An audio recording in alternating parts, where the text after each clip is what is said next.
des centaines de pays. Mais il y en a un qui me touche en particulier, l'Algérie. Alors j'ai voulu raconter Alger la Blanche, la Casbah. Pas surprenant que la Casbah ait été le principal foyer de la bataille d'Alger. Après l'indépendance, depuis le calme est revenu, la Casbah peut s'effondrer en paix. Et repenser aux noms sur les rues d'Alger. Tous ces héros, tous ces martyrs. Ce monument leur rend hommage.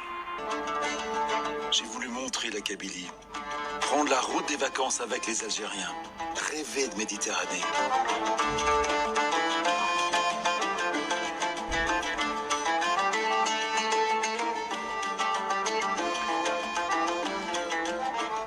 J'ai voulu raconter ces paysages somptueux, raconter la terre qu'on travaille, la douceur des plaines de la Mitidja et les courbes de l'Oranais. J'ai voulu raconter Oran l'Espagnol. En 1502, les mêmes Espagnols ont bâti le fort et le quartier de Santa Cruz. D'autres voyages ont suivi et finalement, Oran est devenu métis espagnol.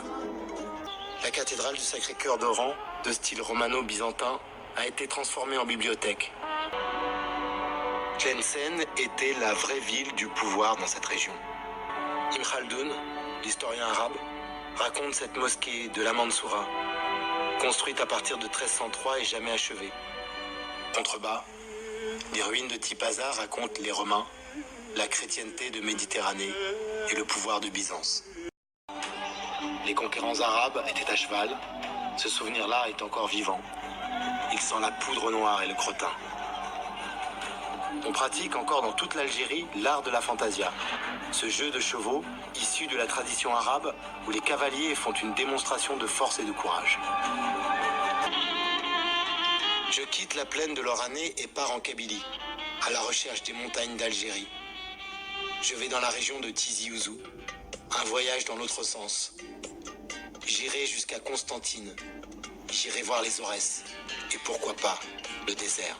Grimper sur le rocher de Constantine, franchir les Aurès.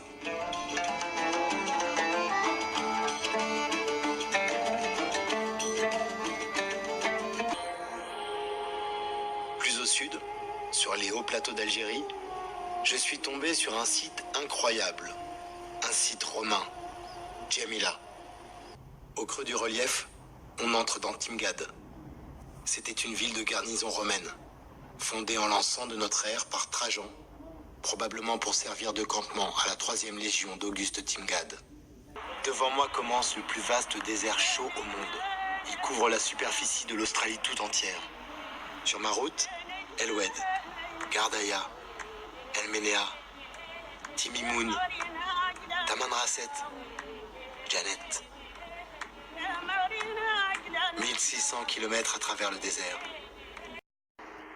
Il faut dire que El Oued est devenue une grande ville.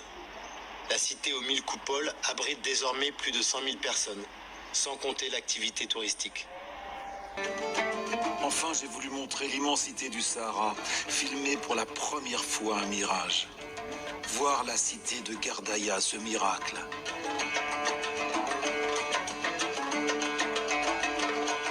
M'enfoncer au plus profond du Grand Erg, franchir le Hogar et le Tassili Nadjer. À la recherche d'une prodigieuse cité unique au monde. La cité de ses phares et ses 15 000 peintures rupestres. 15 000 dessins et peintures rupestres ornent les murs de cette monumentale cité naturelle. Ces phares du Tassili Nadjer est un des plus vastes ensembles d'art rupestre préhistorique au monde. J'emporte dans ma mémoire tous ces visages, tous ces regards. Merci.